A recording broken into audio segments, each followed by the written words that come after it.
In a nation divided over the president's travel ban, the latest opponents include more than 800 U.S. diplomats. In a draft of a letter to the State Department today, they say that the ban stands in opposition to the core American and constitutional values that we, as federal employees, took an oath to uphold. And they say it will not make America safer. The ban stops all refugees from entering America for at least 120 days and bars travel from 7 predominantly Muslim countries.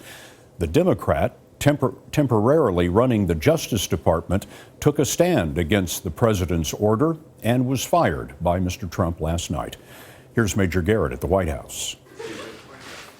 President Donald Trump fired Acting Attorney General Sally Yates, a career prosecutor and holdover from the Obama administration, for refusing to defend the immigration executive order. The Justice Department's Office of Legal Counsel approved the order, but Yates said in a statement that wasn't good enough, arguing her job required she seek justice and stand for what is right, adding she was not convinced the order was lawful.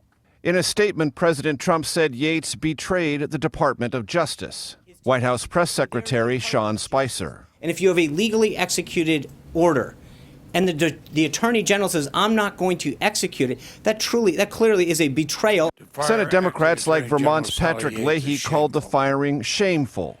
His accusation that she betrayed the Department of Justice is dangerous. The Attorney General is the people's attorney, not the president's attorney.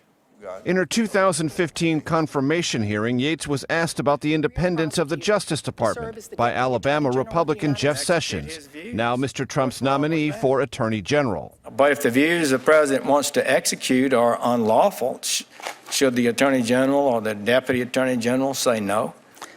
Senator, I believe that the Attorney General or the Deputy Attorney General has an obligation to follow the law and the Constitution and to give their independent legal advice to the president.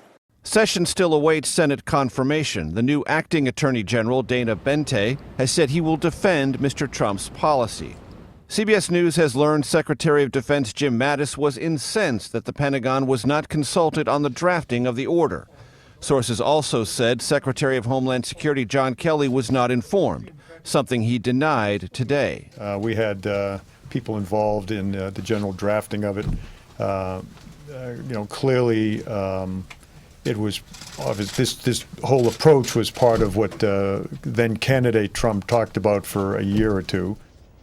A dissent cable is a formal State Department process dating back to the Vietnam War to protest administration policy without fear of retribution. Scott, that cable you referred to earlier, it also said in part, decades from now, we will look back and realize we made the same mistakes as our predecessors. Shutting borders in a knee-jerk reaction instead of setting up systems of checks that protect our interests and our values. Major Garrett at the White House.